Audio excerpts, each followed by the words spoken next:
Hi everyone, my name is Neil. So happy to be here today and really excited to be presenting on sound and vibration and frequency part of this webinar, especially because sound and frequency is kind of like the foundation, I would say. It's the groundwork for all the information that's going to be shared today. So what we're going to start out with is by setting a precedence of creation, vibration, sound, frequency, the universe, our ancient history, and our purpose within it. So I'm going to go ahead and start my slideshow here. Let me share screen.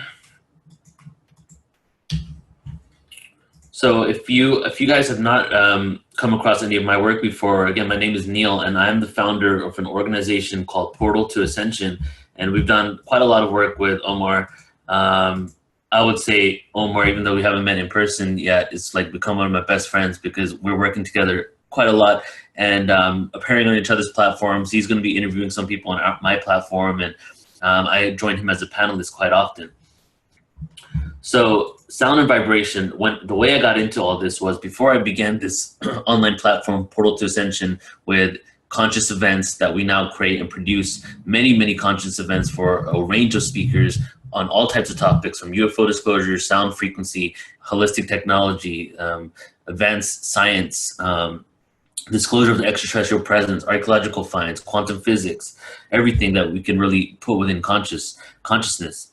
Before I started doing all of that, the first thing I really stumbled onto within the spiritual realm was sound and vibration and frequency through the avenue of sound tools, healing instruments like Tibetan bowls, crystal bowls, didgeridoos, and then also from my research. When I first woke up in 2001, I was doing a lot of research, and I was just kind of curious about religion and our place in the universe and how we got to where we are now. And through researching, I came across different scriptures. Not only did I come across the Sumerian scriptures and the 7 tablets of creation, but also my own scriptures that I was raised with, the Hindu scriptures. Within that, I was finding all this information about, basically in layman's terms, about raising your vibration and vibratory rates and frequencies and meditating to receive and achieve different states of consciousness. And I would delve into that and think, what is consciousness? And to me, I found out that these are different levels of frequency ranges that we exist within. And all these ancient civilizations were actually talking about sound. So there was something there, something lied within that I had just discovered, but it was bringing me back to the awareness of how we're all one and how we all come from this original primordial sound. So this is my third time doing this presentation live. I've done it twice before. I haven't done this presentation for around a year. So originally I did this back in September. So sound and vibration, ancient civilizations. Let's get into it. So this presentation is part of a series that I'm in the process of doing. The first one, Sound and Vibration, Ancient Awareness, is exactly that. It's the information of sound and vibration and frequency through the avenue of looking at the ancient civilizations and how they utilize sound and frequency. The next one that's available on our website, portaltoascension.org, is Sound and Vibration, Quantum Metaphysics. And that one is a presentation on how metaphysics and quantum physics are one and the same, and it starts going from the esoteric information and bringing more of a scientific approach to sound and vibration so that we can conceptualize it within the linear mind. So that's my next presentation you guys can check out. And then we have the last one, which I'm going to be presenting on April 28th, which is going to be called the Ultimate Sound and Frequency Workshop. It's going to be a 4-hour workshop with 4 hours of nonstop research and information all the way from ancient past to science, to the future applications of sound. So why sound? Why did I choose sound? Well, this quote kind of sums it all up right here. The forms of snowflakes and faces of flowers may take on their shape because they are responding to some sound in nature. Likewise, it is possible that crystals, plants, and human beings may be in some way music that has taken on visible form. So what is this quote saying? It's saying that we know that snowflakes and flowers are taking on their shape because they're responding to sound, or let's say frequency in nature.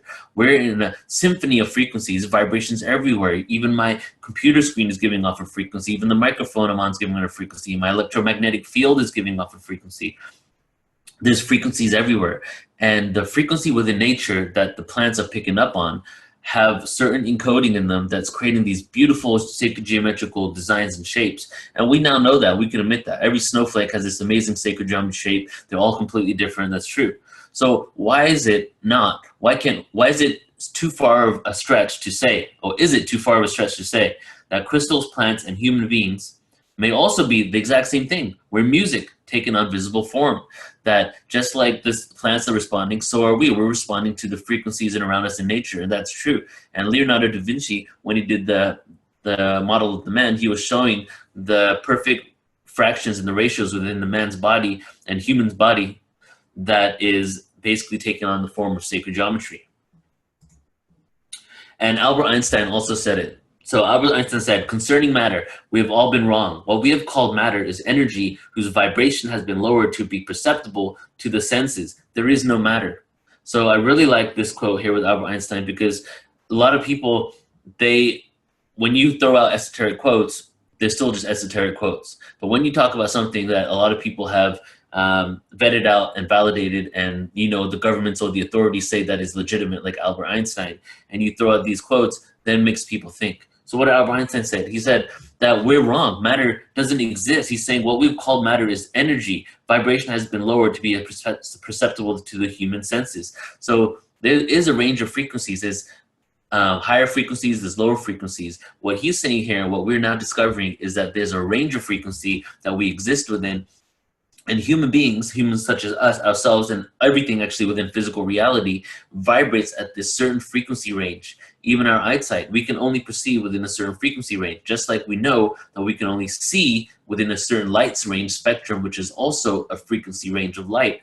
So what we're doing is we're not able to see frequencies that are over a certain limit, unless, of course, you maybe do meditation, you eat well. There's different ways to raise your vibration so you can perceive that.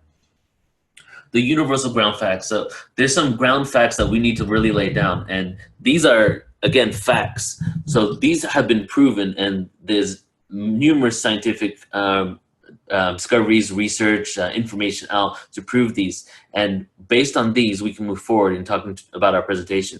So the first universal ground fact is we are vibratory energy beings, meaning we're not solid matter.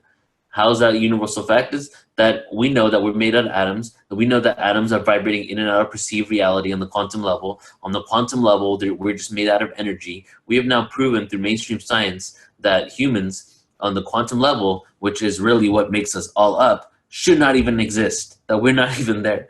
So we are vibratory energy beings. We're just frequencies. Our brains produce electricity. So our brains in our cranium basically have this form of acid that is being created there that helps spark up all the neural networks and all the neurons in our brain, and then also creates a type of acid that goes down our spinal column through our nervous system, creating electrical current, fueling our organs. And that's how we operate. We're not brain dead. We're not dead unless we're brain dead. And the reason we're not dead unless we're brain dead is because as long as your brain is sending out electrical signal, your organs are getting some sort of life. As soon as your brain is switched off, that's why they say when you're brain dead is when you're gone. As soon as your brain is switched off, at that point, there is no more signal telling your organs to keep pumping, and you're out. So our brains produce electricity. Vibration and frequency is measured in hertz. So we know that. That's what we measure on Earth in hertz. The universe is singing. And we'll get into that in a bit, but recently, within the last 5 years, there's been, maybe I'll have some time to show some videos, but there's been a lot of previously unreleased audio clips of space where NASA has recorded sounds of space in which there's beautiful symphonies. Like if you type in Jupiter sounds on YouTube, type in Saturn sounds on YouTube, Dark Side of the Moon sounds, and all these sounds are just like an orchestra playing epic galactic music, like the type of music you would hear in 2001 Space Odyssey. It's playing there, and in actual fact, 2001 Space Odyssey actually acquired some of these audio clips before they were even released to the public. So that's a whole conspiracy that goes on its own. But so the universe is singing. If you stepped out into space right now and listened to everything around you, if you had the ability to listen to space, you would hear a beautiful symphony of music. Humans have lived on Earth for hundreds of thousands of years, more than widely accepted. The mainstream archaeological movement is dwindling. The alternative movement is becoming mainstream, in which we're finding out that humans have lived on Earth for much longer than we've said, and we've been more and more advanced than we are currently now. And chances are that whole civilization has been wiped out, or those civilizations, which is why it's hard for us to find evidence of them, or even know that there were more advanced civilizations on Earth. And the reason why this is really important is because it has a lot to do with the sound vibration of planet Earth. The frequency of our collective Earth is tied into our history. Why sound? All ancient religions and origin stories talk about sound. Look it up. Type in sound origin stories. Michael Tellinger does a huge thing on this one where he shows multiple slides on it. But if you go to almost every single religion, and everyone that I've actually gone to, because I'm sure I haven't found every ancient religion, but everyone that I found has spoke about sound and frequency in their original creation story of how we came about. The universe is full of frequency, just like everything is. Frequency is vibrating around us all the time. We only hear and see a limited frequency range. So why sound? Why sound? Because we now know that we can only hear and see a limited frequency range. So does that not spark your curiosity as to what is below and above those frequency ranges? What is in actual existence that we're not in?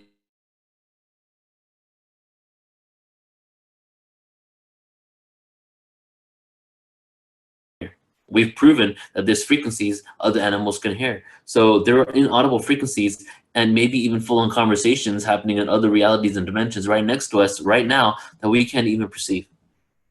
So here's a little picture of my wife and myself. And as I said earlier, we're into sound. And for the last 6 years, Sol and I have been doing sound and vibrational activations together, where we've toured, traveled on opening ceremonies, concerts, conferences, on sound and vibration. And this is how the setup looks right here. And we're going to get into it because I love the science and the information of ancient civilizations, but ultimately I really love playing these bowls, and the actual playing of sound instruments is what got me into really wanting to know about the history of all of this information. So what is sound healing? If you guys do not know what sound healing, here it is. Just like adjusting a piano or tuning a guitar, your body can be tuned. They're ancient instruments utilized to heal and align humanity. So the first one, adjusting a piano or tuning a guitar. You know how you can do that? Well, your body is also receives frequencies. Therefore, your body is being tuned constantly. Right now, the amount of frequencies in every moment that is affecting my body is unimaginably large. I cannot even fathom the number. There may not even be one. It's just a swimming pool of frequencies around me right now. And they're always affecting my vibration of every organ. Even the food I ate, the tea that I'm drinking right now is affecting my internal frequency. Ancient instruments, so sound healing instruments are ancient instruments that were utilized to heal and align humanity. It's instruments that they made knowing that these frequencies have an effect on our bodies and our consciousness and can heal us. Utilizing sound tools will instantaneously alter your body's biochemistry. So we found out that when we played these tools, people's biochemistry just shifts to a more harmonious state. They align your chakras, emotional, physical, and spiritual bodies. Some benefits are they can reduce stress, increase blood flow, fully integrate body, mind, and spirit, transcend into higher levels of consciousness, which is my favorite one, heal disease and enhance human response, create an alkaline environment within your body, and produce theta waves. So the stress element we can all understand. We get into a meditative state, we let it go. We integrate our body, mind, and spirit. We transcend to higher levels of consciousness because these frequencies are frequencies that can affect our reality, where they can stimulate our third eye, stimulate our crown chakra, or even just be a very high frequency that it just shifts our consciousness to that higher frequency, so we're able to perceive whatever is going on in that realm. And heal disease and enhance the immune system. What has happened is that these instruments are now, we're finding the instruments are showing your body how they were at the original state before they got sick. They create almost like a 0-point field. And in that 0-point field, your body wants to get back to its pristine alignment. Plus the frequencies are so harmonious, it instantaneously puts your biochemistry into a harmonious state so that your body wants to match that harmony. And all types of sicknesses and illnesses, ranging from cancer to a common flu, have been affected positively from this. create an alkaline environment in your body. There's a book they call Earthing. When you put certain frequencies on your body, within 5 to 10 minutes, your whole entire body becomes alkaline. We now know that in an acidic environment, it's a recipe for disease, sickness, and cancer. That the more acidic you are, the more ability you are to get very, very sick and even die. When you're in an alkaline state, that actually reverts and you do not get sick. So the sound frequencies, without even having to ingest anything, can put you in that level. Now produce theta waves. Here is a map of theta waves. So gamma wave. When you're in the gamma wave, you're in a higher consciousness. This one is a whole different level, genius brainwave. Now here, these ones, the next four are the more common ones. The beta wave. The beta wave is what we're doing right now. I'm talking to you, linear, analytical, left brain. I'm talking to you, we're having routine tasks. And then we go into the alpha wave. The alpha wave is like when you have your eyes closed and you can have relaxed productivity, creativity, visualization. Your mind is relaxed. So, but you're still alert, but your eyes are closed, but you're relaxing your mind. You might be focusing. Then we go into the theta wave. The theta wave is the meditative state. It's the deep intuition, the flashes of inspiration or high creativity, light sleep. So theta is where we want to go when we meditate. There's this energetic healing out there called theta healing. And basically, it's putting you into a theta state so you can heal yourself. And what happens is when they say that you meditate and you can get into this meditative state where you can heal your internal organs, diseases, and take it out like through meditation, what you're doing is you're putting your brain into theta. By putting your brain into theta, you thereby start initiating the healing process in your body, and you kind of step aside and you allow yourself to flow. So that is what happens in meditation. Meditation isn't sitting somewhere meditating, breathing, yoga. That's not meditation. That's a form of meditation. Meditation is achieving theta wave. So if I'm walking down the street and I put earphones on with theta wave playing in my brain for like 30 minutes, I'm in a meditative state right there. It's putting me into a meditative state. Yes, there might be external reality situations where I'm walking around talking to people that keep taking me out of that state, but the frequency is putting me there. Delta wave, deep dreamless sleep, deep relaxation. So it's even lower than a theta wave. You don't even have REM. You're just completely knocked out.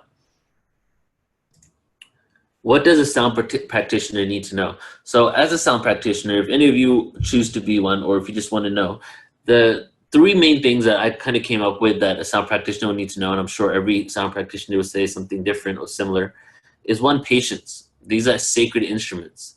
So be patient with them, calm with them, takes time to learn them, play them slowly and gently. Don't bang them too hard. And at one point when I was learning them, I was a little rough with them too, but then you fall into it. It's a meditative state. As you play in a meditative state. And then intention is everything. And then there's an individual called Jonathan Goldman, who's a pioneer of this information and has released many books and actually inspired me quite a bit. He has a frequency called an equation, called intention plus frequency equals healing. So frequency is frequency, it's the vibration, but it's just a frequency. When you put your intention with it, it results in healing. You can, not only the intention of the person receiving it, because they can direct the energy, but the intention of the person giving it, love, healing, vulnerability, whatever energy they want to put out, that adds to it. 50%, I like to say, like, obviously these probably aren't the exact numbers, but I like to say 50% of this is frequency, 50% is belief system or intention. So the frequency will affect you. It will be positive to you because it is a frequency, and on the quantum level in quantum physics, we can prove that this frequency reverts heart disease, let's say. Excuse me. Excuse me. And then the other 50% is your belief system. Because guess what? If you believe that, sound can't heal me, can't get rid of my heart, my tumor in my brain, I need surgery to get rid of that. If you truly believe that, guess what? There's a 99% to 100% chance that that's exactly how your reality is going to be. So why don't have the intention and belief system? So cracking down these barriers and opening up to the fact that this can help you actually just allows it to help you even more. And that is also being proven now through quantum physics. Here's a book from Jonathan Goldman, Healing Sounds. I highly recommend it to everyone. All right, so now we're going to get into the chakra system. So here's just like a layout of the chakra system just so you can see, and each of these chakras have corresponding frequencies. And so let's go from the top. We have the 7th chakra, which is the crown chakra. That's the one that connects us to spiritual divine, to the higher levels of consciousness. It's our communication to the divine. The 6th chakra, which is our third eye, visualize, intuition, your pituitary gland, whereas your crown chakra is your pineal gland. And then we have the fifth chakra going down to the throat. This is your thyroid, responsible for communication and speaking. And then we go to the fourth, which is the heart chakra, loving yourself, loving others, openness to life, and will towards the outer world. Then we go down to the third chakra. This is your who am I in the world, taking care of self and healing. Then the second chakra, which is your sacral chakra, that's responsible for your sexuality and giving and receiving pleasure. And then we go down to the first, which is your will to be alive, so to live. So that's your being in the now, present, in the moment. So each of those have corresponding frequencies. So the reason why I'm sharing this with you for the chakras is, now when I first got into this information on sound frequency and chakras, when I got into chakras, people talk about, oh, the root chakra, the heart chakra. And to me, I always just believed that these were just energy centers, metaphysical, metaphorical energy centers, don't exist in physical reality, but I'm sure they exist etherically, where energy was coming into our bodies and we could pull in energies from these vortices, you know, kind of like a black hole or wormhole within ourselves where we pull energy spiritually from meditation. So as time progressed, I started doing more research on chakras, and over the last couple of years, I found out the physiology of the human body. And if you look at this one right here, you can see, here's the brain, and then we got the spinal column starting right here. And on every single one, down the spinal column, you can see that there's an outpour of nerves going out from certain areas to the organs. So what I figured out later, and the graph doesn't even show it entirely properly in the right amount of centers, is that the energy centers of the chakras are actual physical areas in our spine where the spine opens up and the nerves come out of that hole and go to the corresponding organs in that area to fuel them. So the chakras, these chakras are actual areas on the spine. There's actual nerves coming out of every single one of those areas on the spine. Those nerves are actually going in to the organs that are connected to that chakra in the first place. So the ancients not only were spiritually enlightened, but they actually got this and tied this completely into the physiology and actual truth of our spinal system, the outpour of nerves, and what's coming out there. But if that's not enough, they even figured out what the frequency is coming out of those areas. They knew that our brain created this acid that creates electricity, pumps our spinal nervous system down our spine with electrical current. The electrical current flows out of the nerves, the nervous system, into our organs, giving it fuel to pump and be alive. And then that would be a specific frequency.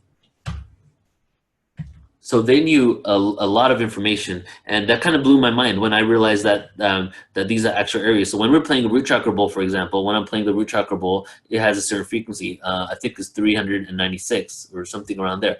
Let's say I'm playing that. What's actually happening is that area right at the root where my nerves are coming out to my corresponding organs in the lower base of my body are actually being stimulated and aligned to be running at its full potential.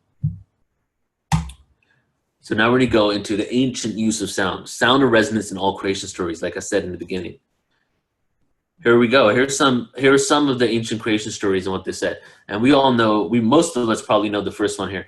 In the beginning, there was the Word, and the Word was God. So the Word, in the beginning was the Word. So even in Christian, Kabbalic, Judaism, and Islamic text, which is the beginning, the Old Testament for all three of them, in the beginning was the Word. So the three biggest religions in the world, the first line is talking about sound and frequency. The Egyptians, the universe was sung into creation. And what is a universe? A universe is one verse. Even the name universe symbolizes sound. Hinduism, Om, and the seed sound for each chakra. Like Ram, for example. Ram is for the root chakra. Om is at 432 hertz, and each chakra sound correlates to the frequency of that chakra.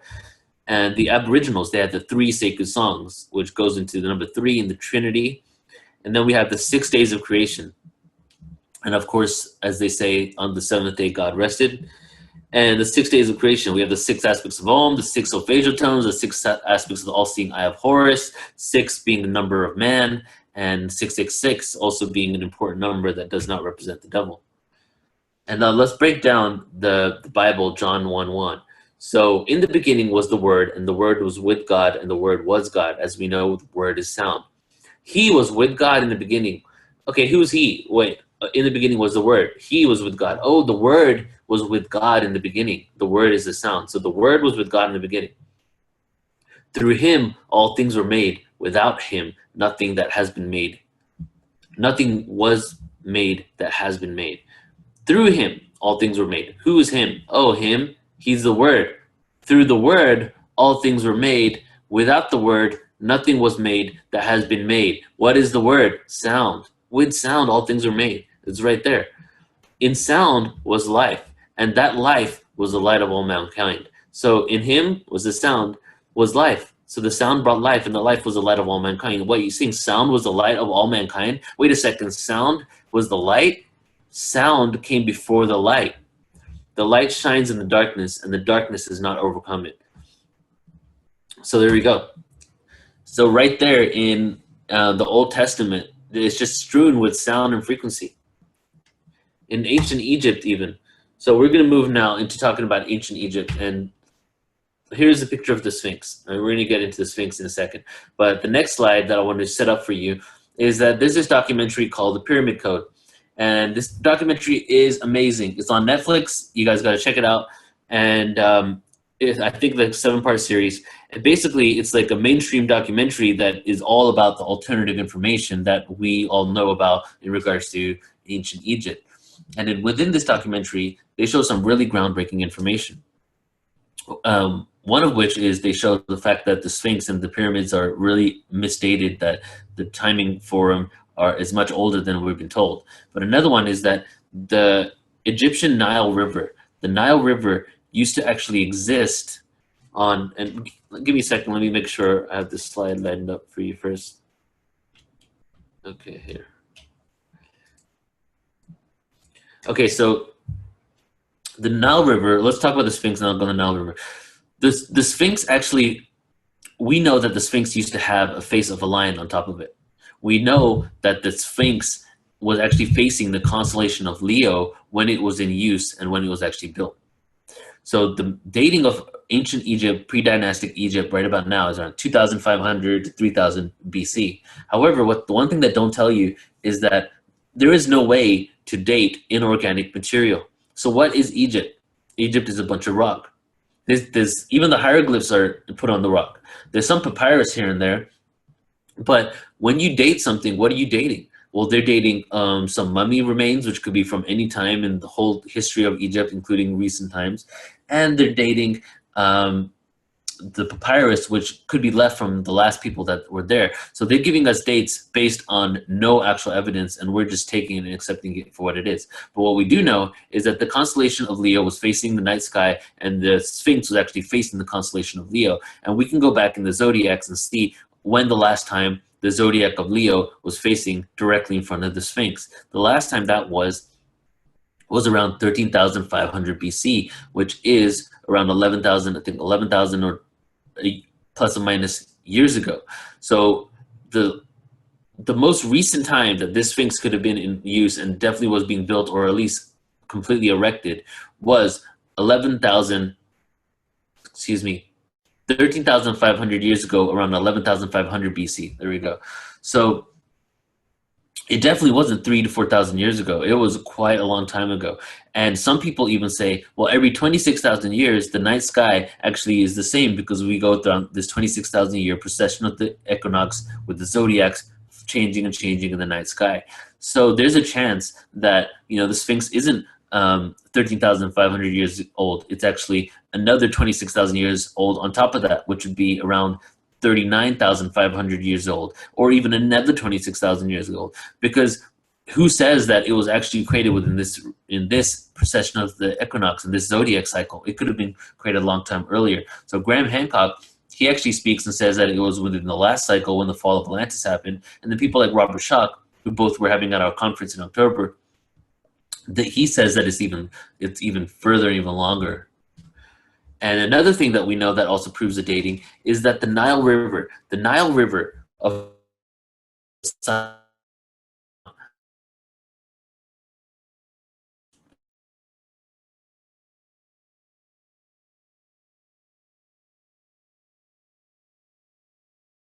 different area than it was originally.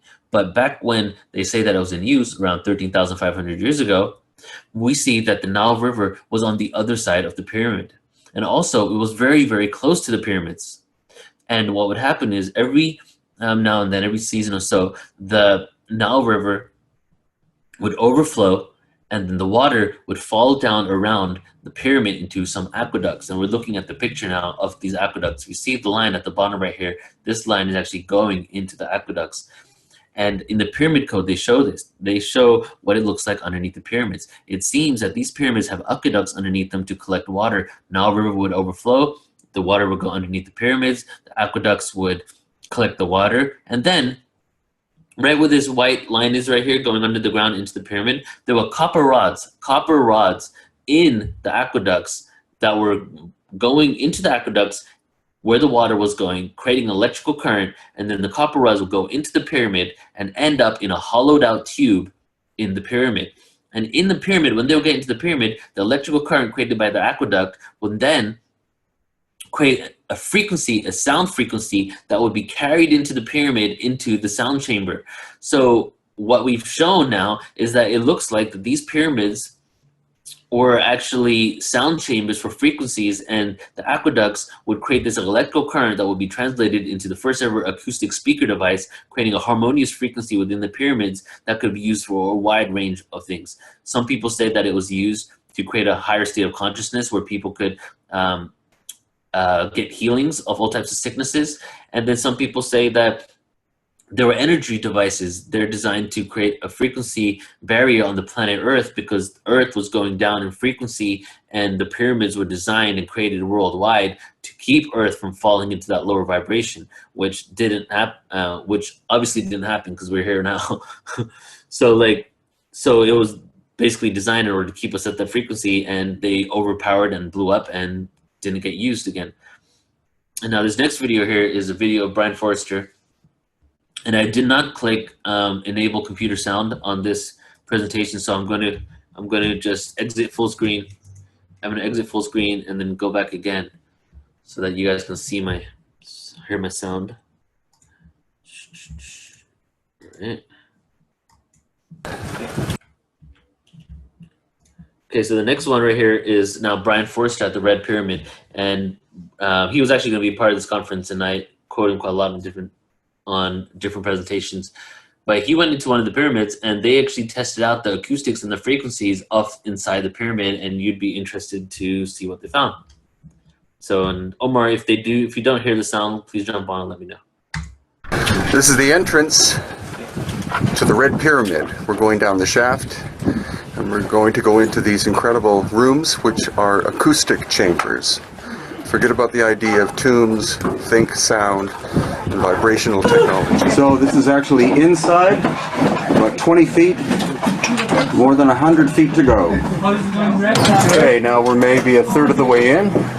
And Yusuf Awiyan, the dark figure, is about to come past me. Okay, maybe halfway down now, and the heat is already starting to pick up in here, as well as the heat generated by anticipation and awe. Okay, so we're at the bottom of the descending passageway. It's got to be 90 degrees Fahrenheit in here right now. And now we're going sideways.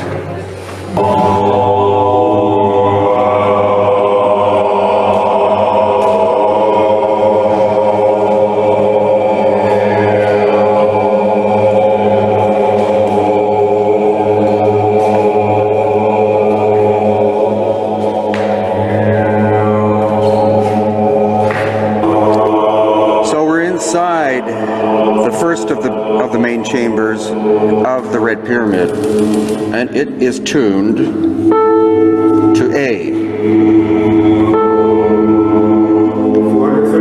That seems to be the sound that it likes the best. So I just walked through a short tunnel into the second of the chambers here, and the sides of them taper in with these almost baffle-like stones.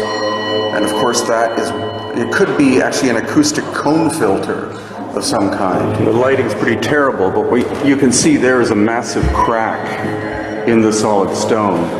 And that's part of the theory, again, that this was an energy generating device, as were some of the others of the pyramids on the Giza Plateau. All right, so there's two things that we saw right there. The sound obviously is a beautiful harmonic frequency that you can hear that everybody's chanting. What's the feedback frequency? A, third eye.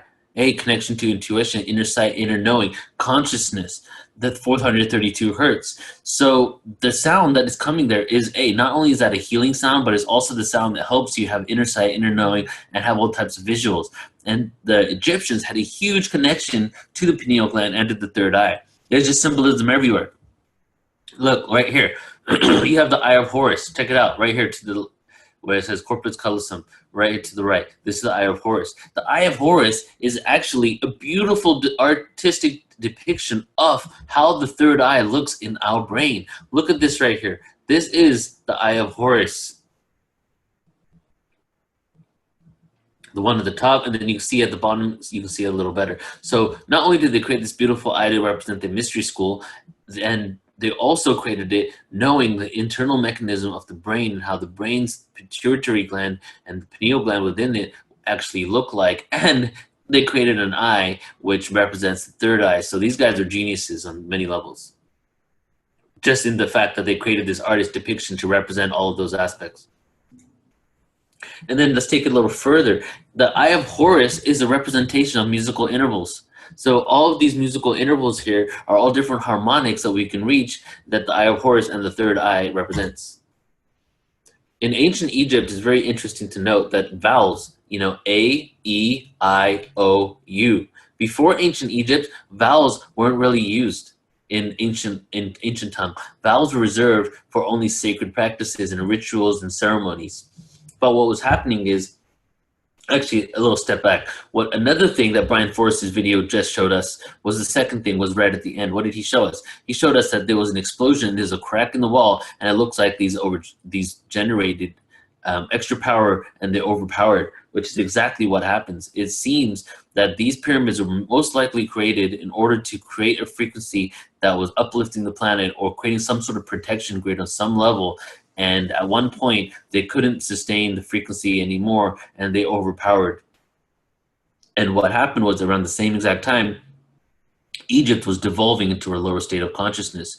As everybody on the whole planet was going from a higher dimension to a lower dimension, and the axis of the planet had shifted and the poles had shifted, a lot of advanced ancient civilizations, our ancestors, and the descendants of even more advanced civilizations, they wanted to keep the vibration of the planet high. They didn't want to fall into duality. So they implemented certain things. One was the creation of pyramids. Another one was the implementation of vowels. Vowels before that were only used in spiritual practices. They're very higher frequency. So they were implemented into our language. And the reason they were implemented into our language was because when you speak these vowels, they're actually activating energy centers in your body. When you say ah, for example, ah is the heart chakra sound. Ah is the heart chakra sound. It opens up your heart. So when you listen, say Allah, for example, the reason why Allah is because of the heart sound. And many, even when you go to Hawaii, aloha, and how they say ha at the end of everything, it's very heart-centered words. So they were implemented into our common society and common language so that we can begin to keep our vibratory level at a higher rate and activate our chakras since we're devolving. Now we're switching over to Adam's calendar, and this is a different researcher. Let me see how good I am on time. I think I have some time. Okay, cool. I got like 40 minutes. So Adam's calendar. So another person that we work with is Michael Tellinger. And firstly, a side note, Brian Forrester, we're going to be on tour with him. So if you want to come out and hear more of this information, revolutionary information, we're going to be doing some events with him in Irvine, in Boulder, and online. So check us out on portaltoascension.org for that. Another researcher is Michael Tellinger, who's found Adam's calendar in South Africa. Michael Tellinger is basically, he's not really a formal archaeologist, but he's technically become the only archaeologist in South Africa even doing any research on these ancient sites that are changing the mainstream narrative to something that is alternative. And it seems in South Africa, there's this huge megalithic sites called Adam's Calendar, these stone structures that Michael's been doing a lot of research in that are kind of redefining what we think and what we know as history. Michael's done a lot of research on the ancient Sumerians and specifically the Anunnaki and the Sumerians' connections to South Africa.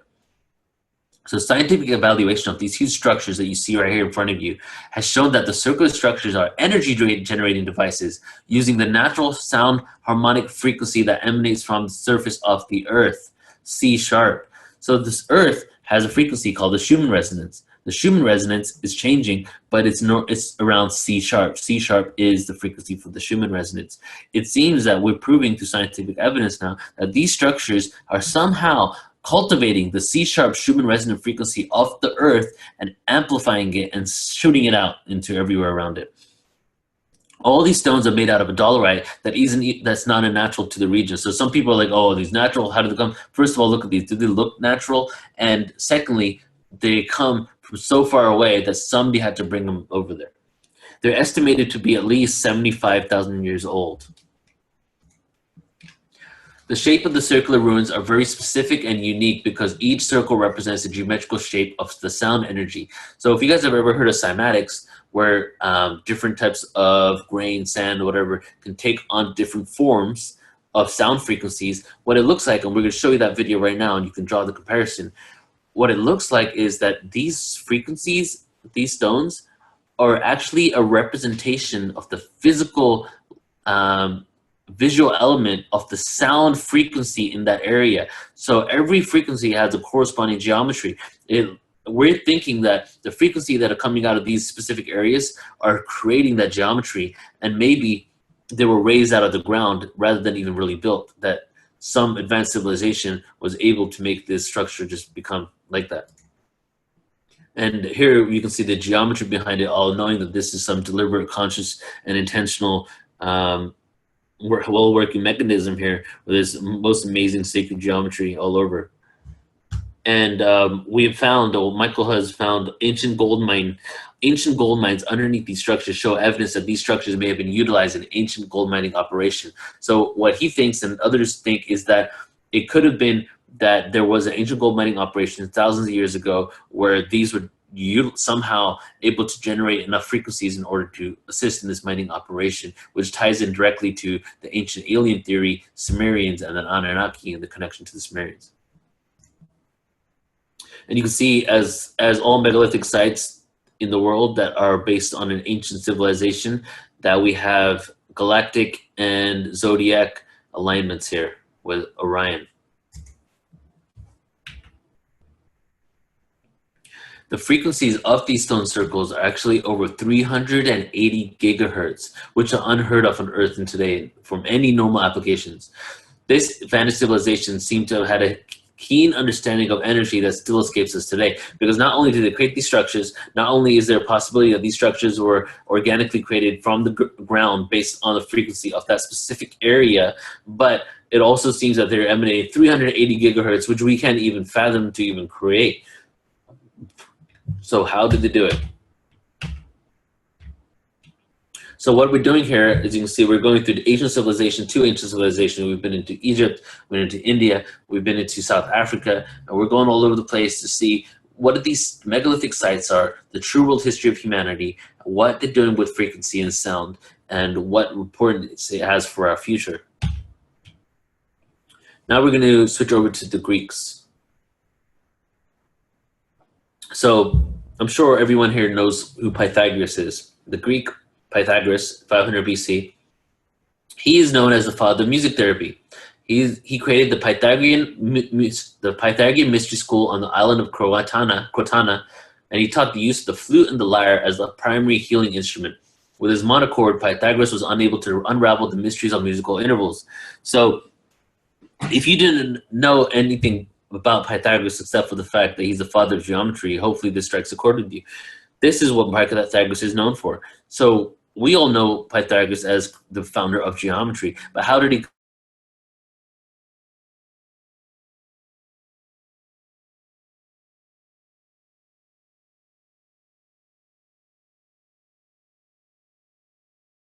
the universe is much more than we think it is, and he wanted to figure out the frequencies of it. One of his quotes, I don't know the direct quote, but I'm going to sum it up, is that he wanted to know what the frequency of God was. Not some God sitting on a throne, but the frequency of this realm, this reality of God. He had set out to find that out. So he was the father of musical therapy, meaning music that can heal. He created this mystery school, and on this mystery school, all the students were trying to figure out different frequencies in order to affect the psyche and cure us of all types of ailments. He used the flute and the lyre as the primary healing instruments. And then with his monochord, he was unable to unravel the mysteries of musical intervals. And through unraveling the mysteries of musical intervals, what did he find? He found geometry. Geometry, the geometry that we have that makes up everything, the geometry that this table would not exist in front of me if it wasn't for geometry, that arch that I go under on the bridge would not exist. The geometry that has now laid the foundation of how we create structures and how we teach people in school and all over the world actually began from Pythagoras trying to find out what the frequency of God was and trying to find out and unravel the mysteries of musical intervals and its relation to the universe. Pythagoras considered that music contributed Pythagoras considered that music contributed greatly to health. He called his method musical medicine. To the accompaniment of Pythagoras, his followers would sing in unison certain chants. At other times, his disciples employed music as medicine, with certain melodies composed to cure the passions of the psyche, anger, and aggression, also the founder of geometry. So he knew that, music was health. Everything is frequency. Everything is around us. Your organs vibrate at a certain frequency. If something affects that organ because it's a bad frequency around you, or you're eating something that's bad for it, now the frequency is messed up. Music, harmonious music, is medicine that can reverse that. He knew this. And he would sing unison certain chants. So they would be singing chants that would help heal us. And then the psyche, that's the important one right there. Not only was it health for physical issues, but he thought that music and melodies could cure passions of the psyche, like lust, anger, greed, and also like even people that are like criminal. He thought that it could help them. So for around 200 years, researchers have been validating the connections of sound and vibration on the physical form. The first to make that connection was German scientist Ernst Chanley, who in 1787 detailed his research in his book, Discoveries Concerning the Theory of Music. In that pioneering work, he explained ways to make sound waves generate visible structures. He detailed how a violin bow drawn at a right angle across a flat plate covered with sand produces patterns and shapes. And that's cymatics again. So this is important because after Pythagoras, you don't really hear about this stuff. It's like the Illuminati probably has something on it. The Freemasons have it in their library over there, but it's not a common thing like sound, frequency, and healing. We went into the Dark Ages. And not until 1787 did that actually shift again when this book came out with this guy. So this now takes us into sacred geometry. So we're talking about cymatics. He knew that using a violin on a flat plate covered with sand would create patterns and shapes. So the sound and frequency coming from that violin is actually having a corresponding effect that is creating a shape. Therefore, every sound has a shape. And here we have sacred geometry. Sacred geometry is the visual representation of frequency. Frequency has a sound. That's the audio component. Frequency has a visual. That's a shape. That's the visual component. So every one of these touches on different levels. Each of these has a corresponding sound that can actually make this frequency, this shape. And here's some basic geometries. These are more intricate right here. And then we got, the basic geometries right there, the platonic solids. And we have the seed of life being created at the bottom here. The Vesica Pisces going into the fruit of life, going into the seed of life.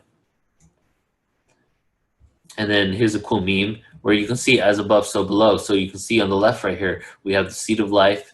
We have the circle becoming the fruit of life, becoming the seed of life, becoming the flower of life. We have the same thing from the galaxy. And then we have the same thing with mitosis, cellular division. The cellular division is actually a representation of, sacred geometry is not only a representation of all things in creation, but it's also a representation of how living organisms are formed. And you can see right here through the splitting of these cells that we are sacred geometry, Vesica Pisces, fruit of life, flower of life. That's what we are and we come from. So, which goes into the question of these symbols, these sacred geometry symbols are ancient. I can understand if, like, maybe in the last 100 years we saw cellular division and then we like drew this geometry around it. And we're like, oh, look, this is how it looks, and this is how the geometry is, how amazing. But this is thousands, tens of thousands of years old. This information was out before we even had a microscope to look at cellular division, or could even look inside a womb at a baby being born. And they knew that these shapes were the same shapes. So either they're intuitively connected to something higher where they were able to know this, or they're seeing it elsewhere, or maybe they're more advanced than we thought, or both. Okay, here we go. Here's the cymatic example that I'm going to show you now on the sand plate.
So you can see right there that, yes, every single frequency has its own sound, its own shape, its own geometry that's coming from it. And the higher we turn the frequencies up, the different the shapes become.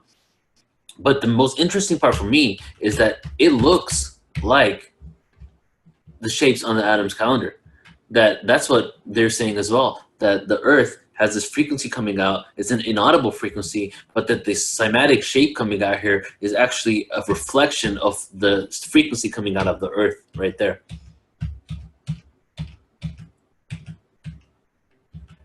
And then we go further into it. So you see sacred geometry everywhere. Look here, even the way the hurricane shape is the golden spiral, the Fibonacci, and the shape of sacred geometry. And then we go, I think that's that one right there. Okay, so now we're going to move into talking about individual instruments. And one of the first instruments that we're going to talk about is the tuning fork, which is I would say the tuning fork and the didgeridoo, my two favorite instruments.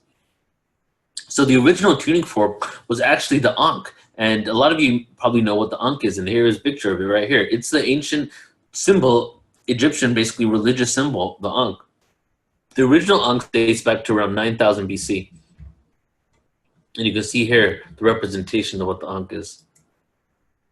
And here's a little clip I'm going to show you from Spirit Science, and kind of explains the history of the ankh. And then after that, we're going to get a little deeper into it.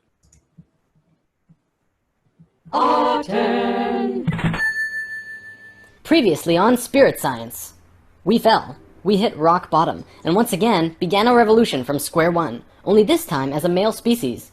It was a new beginning. Eventually, humankind had re-evolved to a state where they could understand new information, and the Nacals gave us a boost into civilization. Egypt and Sumer were born.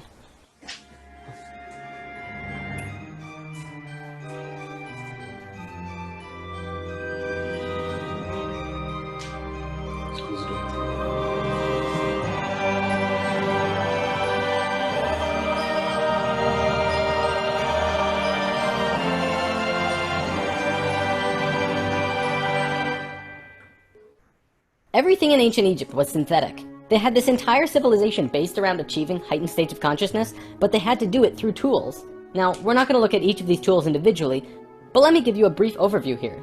This tool was used for transferring vibrations into the body. Along with that were the hook and flail. This little device was a kind of generator to increase vibrations, though there's not too much information available on it. This thing, however, was their most important tool, the Ankh. They saw the Ankh as the secret to eternal life, and they used it not as a physical tool, but as an energetic one. They would use this form and Ankh their sexual energy. Now, this could be a huge topic on its own, like how energy travels up and down the body through a vertical tube between 5 energy channels that counter-rotate as they extend through the body.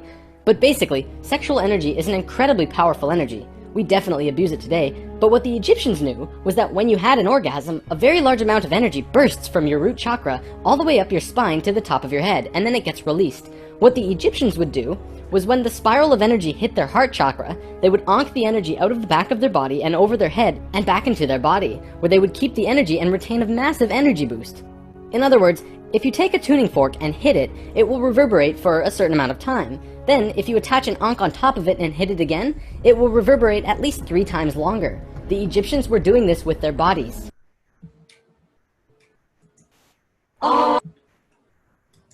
So it seems that the Ankh was the original tuning fork, in that they would code the Ankh with specific frequencies, and then they would channel it back into themselves to reach higher states of consciousness.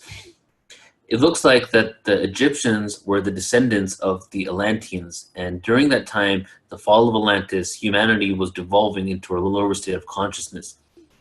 As we were devolving to that lower state of consciousness, there needed to be certain tools, because they still had the awareness and the wisdom and the information and the technology of their past civilizations. So they started creating these tools in order to keep us at a higher state of consciousness. The pyramids, the Ankh, inserting vowels, and I'm sure many other elements. And the Ankh would assist them into having channel states and not only healing all types of sicknesses, but using the sexual energy and ankhing the sexual energy back into their bodies, because the sexual energy is one that could really open up different dimensions of awareness so that they could communicate with the divine or even extraterrestrial beings. So let's break down Ankh here. We have, in Ankh, we have A. A equals Amen, which is Amenet, which is what is hidden. And Amen-Ra, as we know, the god Amen-Ra, where the word Amen comes from, and Ra being the sun god, also the god from Arcturus. What is hidden? So the A is what is hidden. So in the Ankh, the Ankh is not the way to say the word. It's Nkh, Nkh, because the A is hidden and the A is not supposed to be pronounced. Then we have N. N is Nananet, which is the wave, the watery abyss. So the what is hidden, and then we got the wave, which is basically the frequency in the universe, which is the watery abyss, which is the sky, the water from above, the skies. And then we have K, which is Kek or Kehet, which is darkness, the god of darkness. H, which is He or Hehet, the ruler of infinity. So this is basically the most ancient symbol of a code of sounds of primordial deities. So each of these sounds from the Ankh actually represents a primordial deity that was responsible in the creation of the universe. And the Ankh is the most ancient of all tools and the most ancient of all sounds. Nkh. And here's the equation here. So this expression represents a wave, which is N, traveling at infinite speed time, which separates darkness and light, creating a hidden Amen. So Ankh is actually an equation for how the universe is created. So HKN equals the A, which is what is hidden. So you have the 3 deities right here. You have the watery abyss, the god of darkness, the ruler of infinity. All 3 of those come together to create which is what is hidden, which is this dimension. This dimension is hidden. And then, so after the Ankh, the wisdom was lost. This information wasn't spread around. The Ankh wasn't used anymore. It was lost for around 6,000 years. And Pythagoras was really the individual that resurrected this awareness. He invented the monochord, and he set the pitch to C equals 256 and A equals 432 hertz. And he resurrected the ability to create tools that resonate sound frequencies for healing. Because he would create different instruments that would be messing around, and they would try to figure out what they could use in order to synthesize certain frequencies and what effect these frequencies would have. And with that, he created tuning.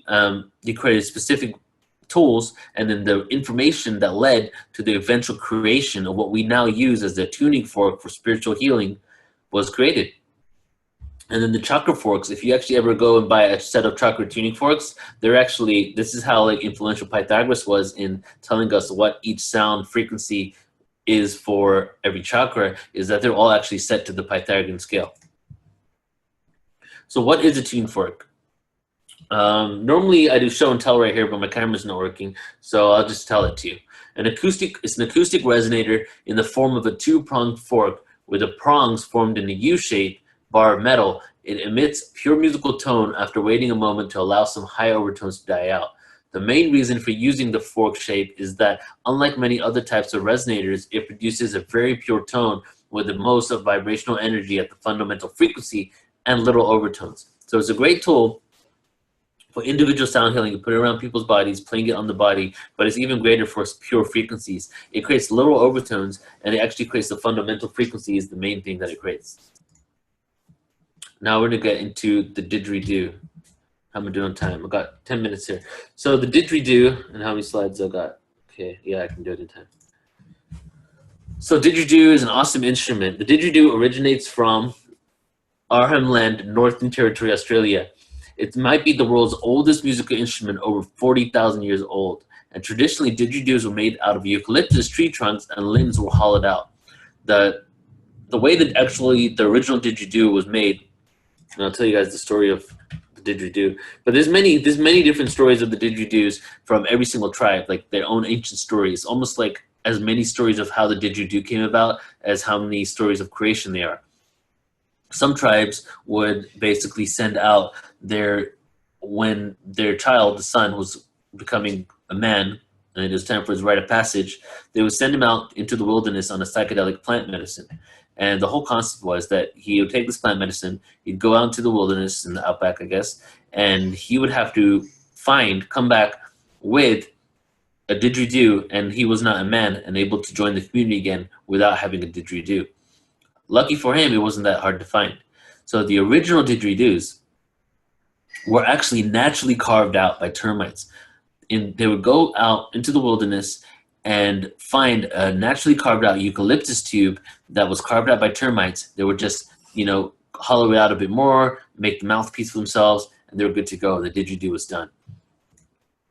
And here we can see, look at this picture up here to the left. This is a naturally carved out didgeridoo. So for a long time, I thought people would hollow them out themselves.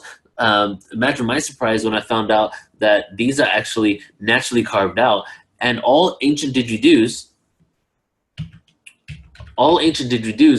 all emanate the same frequency, the ancient ones, which was C sharp. So not only were they naturally carved out, but when they were carved out, the frequency that would come out of it when you would blow into it would always be the same. So there was some DNA coding in these termites for sure, in which they were doing some routine mechanism, a robot-like action, where they were literally carving these out in order to make every single didgeridoo over thousands of years, hundreds of thousands, if not millions of eucalyptus trees completely carved out exactly the same way.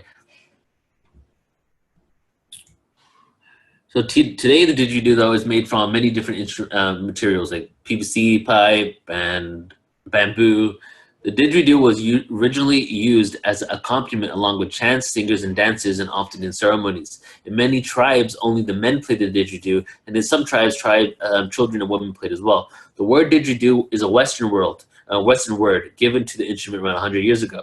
So it's not called a didgeridoo. Every single tribe actually in Australia has a different name for it. There's I think like 40 or 50 different names for the didgeridoo. Didgeridoo is what it was just named after the Western world went there. So now we're moving into the solfeggio scale. So if you guys have ever heard of the solfeggio scale, it's by looking at this right here, you might have heard of it. Do, re, mi, fa, sol, la, ti. So this right here, the solfeggio scale, is obviously used in musical therapy classes and wide scale use right now in order for people to practice their vocal talent, in order to be able to tune guitars. It's the solfeggio scale. So what is the history of the solfeggio scale? Well, the origin of the ancient solfeggio scale can be traced back to medieval hymn to John the Baptist, so hymn that was created for John the Baptist. The hymn was this peculiar, that the hymn has this peculiarity that the first 6 lines of the music commence respectively on the first 6 successive notes of the scale. So I'll get into that in a second.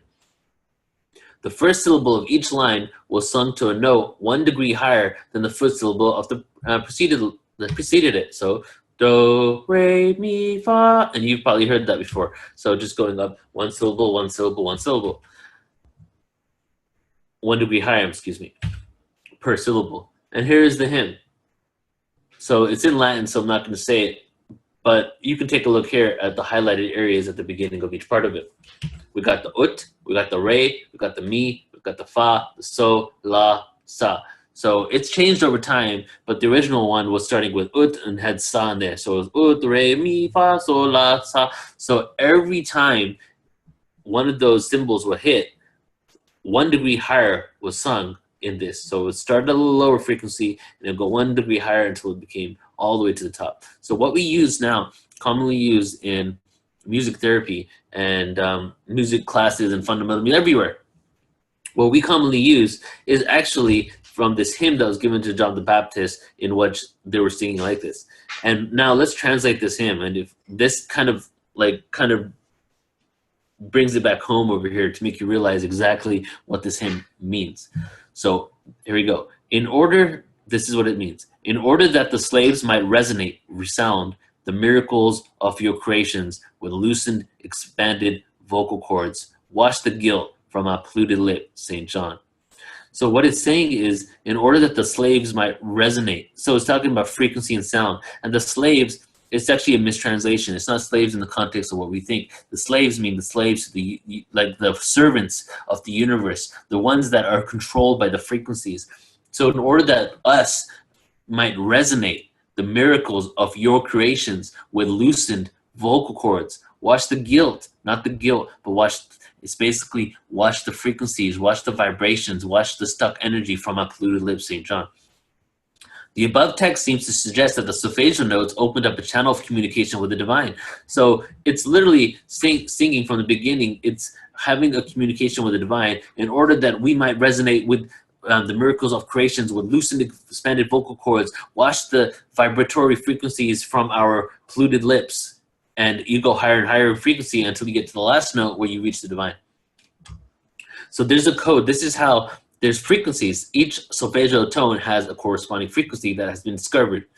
There's a code in the Book of Numbers from the Christian Bible that uncovers the exact hertz frequency of each tone.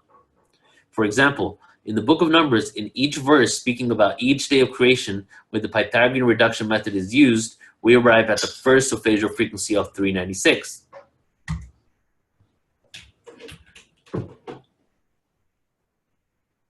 So the way we come up with that is every single stanza, every single verse in the Book of Numbers that talks about a day of creation, right? And there's 6 days of creation.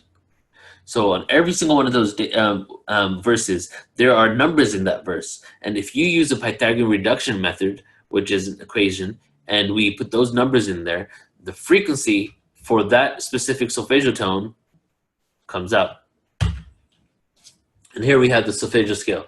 So we have 396, which equals liberating guilt and fear. We have 417, undoing situations and facilitating change. 528, love and miracles, also known as DNA repair, meaning it repairs DNA strands, damaged DNA. 639 hertz, connecting relationships. 741, expression and solutions. 852, returning to the spiritual order or higher frequency. So let me just say that there's a lot of information proving this. There's also a lot of information not proving this. There is so much information out there that all I'm doing here is providing facts from my own research, and it's up to you to use your own discernment. I've had experience with these frequencies where they've given me uplifting experiences, but who's to say that it's not just a harmonic, melodic experience, or whether it's actually having an effect on what they're saying it is. I personally feel that these frequencies do, and 528 hertz, I use it for DNA repair in sound healings with my wife, and I feel it has a really positive effect on people. So these frequencies, these solfeggio tones, were used in over 150 Gregorian chants in 9th and 10th centuries. So this is interesting. This hymn to John the Baptist was given to him quite some time ago. It's a really beautiful, divine, esoteric, like some may even say a new age kind of concept to be given this frequency and information, why didn't it not help assist and uplift and expand the awareness of conventional Christians so that Christianity didn't go down the route that it went down, which is kind of the opposite of what Jesus wanted in the first place? Why is that? Well, what happened was during Jesus's time, the Romans were living very lavish lifestyles. They were partying a lot, drinking a lot, having a lot of sex, lustful lifestyles that a lot of the Jews and the new Christians were kind of judgmental about. They judged them, but not only did they judge them, they did not partake in it themselves because they thought it was off the devil, because the oppressors, the Romans, were, you know, like they were basically the devil to them. So they really did not engage in any of the same acts on the level that the Romans did, one of which was music. So when these hymns were given and these frequencies were given, there was a strict boycott within the churches and the temples, in that they were not using these frequencies and they were not singing them because music and dance on certain levels represented evil and lustful ways to them, so they didn't do it. So it took them a long time. It took them almost, 900 to 1,000 years in the 9th and 10th century for them to use. Seeing here, they were used in over 150 Gregorian chants in the 9th and 10th century. Well, they came out 900 years before that, so where were they then? They weren't being used. Why is this important? Well, you can utilize each of these frequencies to target certain ailments. This awareness was not put into practice for centuries after the hymn was sung to John the Baptist. Music to the early Christians was too closely correlated to a blasphemous lifestyle Romans, like I just said. All right, now we're getting into wrapping it up here. This is what it's all about. So why is all of this important? This connects to the number one topic, which really resonates with me, and is true world history, ancient civilizations, and realizing a true ancient past and where we were, who we are, why we're here, what happened in the past, and how we can change the future. So the frequency of the planet, it seems, has been going through these 26,000 years of cycles of consciousness, that we're going through what some say the precession of the zodiac or the precession of the equinox, in which that we have 13,500 years of a certain experience, another 13,500 years of another experience. However, within those 26,000 years is 4 different ages, one of which is the Golden Age, Bronze Age, Dark Age, and the Silver Age. So we're going through these different ages where we have different experiences of consciousness. Right now, we are, if you look at this map right here, just past 2000 AD, going from the negative side, polarized side, into the positive polarized side, moving from the age of Pisces into Aquarius. Each of these ages lasts for approximately 2,000 years. We've been in the Dark Ages for some time. We're now going into the Bronze Age. As you go into the Bronze Age, we have a different experience on Earth. The Earth's poles are shift a little bit. There's more harmonious weather on the planet. Our emotional state is more balanced. We live on higher frequencies, and we start communicating more consciously. We have unity, not war. All the things that look like a beautiful utopian world starts being able to be manifested because we are now at a higher state of consciousness. And that is what is going on the planet. Now, how this connects to sound and frequency is that the frequency of the planet and our consciousness and the sound and vibration around us is what reflects what our experience is on this reality. We've lived in a world, even like a car that pollutes with petrol, the vibration of that is very stagnant and low. Whereas a free energy device that allows us to teleport from one place to another is very high, lighter, non-dense energy. Everything that we have created in this reality, even our structures, our buildings, are really dense. And what do dense what do dense manifestations create? Dense vibrations. What do lighter manifestations create? Lighter vibrations and higher frequencies.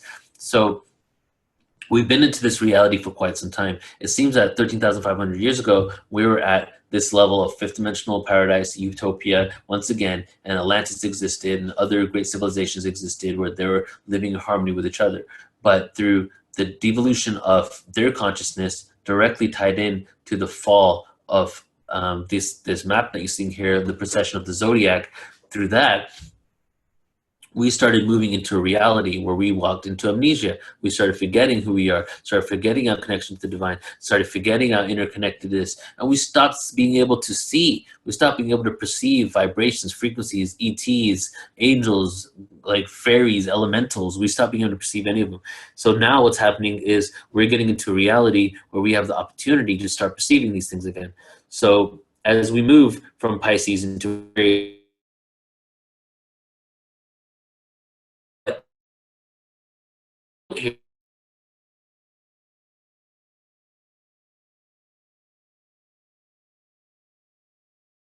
it's a game. There's no real like, oh, one thing is better than the other and we need to be positive. Oh no, we're going to the darkness again. It's all a part of experiencing and soul growth. The one thing I've come to learn in my experience in life is that the only thing that matters is experience. You know, whether I do good or bad is only up to me. I have my own way of perceiving how that feels towards me. But what really matters for on the higher level, on the higher dimensional levels, is experience. We're all here basically putting in the hours and sending them back to the cosmos and to the void for us to gain these experiences and to grow and our souls to grow. So part of that is actually going through the darkness. But now we're going to have an experience of upliftment and ascension. And here we go. Here's you can see here's the precession of the Earth's axis. And you can see as the poles have shifted and also tied into our levels of consciousness, we have different axes. A lot of people have said, a lot of research has said that in ancient Atlantis, 30,500 years ago, that the Earth's axis was completely straight. And when a cataclysmic explosion happened, and Graham Hancock has done a lot of research on this, Robert Schoch as well, and Brian Forrester and many others, that when a meteorite hit the planet, that part of the destruction was that the Earth's axis was tilted, creating the seasons that we currently have, creating the consciousness level that we currently have. Now, supposedly what is going to be happening over the next 100, 1,000, 2,000 years, who knows, is that the Earth is slowly correcting itself, where we're going to get to a level where the axis is straight again, which gives us the opportunity to live a more harmonious existence on the planet. All right, and that's it, everyone. And let me just tell you here really quick that these are the other workshops that I have done or I'm doing. So the science one I've already done. Please go to portaltoascension.org. You can go to the Ascension Academy. It's called Sound and Vibration Quantum Metaphysics. You can take a look at that. And then I have the Ultimate Sound and Frequency Workshop, which is going to include the other things here, the physiology, the future, and all that, which is going to be February, March 28th. So, no, I'm sorry, April 28th. And that's it. Awesome. Thank you so much for having me here today. I'm truly happy and blessed that I got to be a part of it and share this information with you. So thank you, everybody. Hope you have a beautiful night.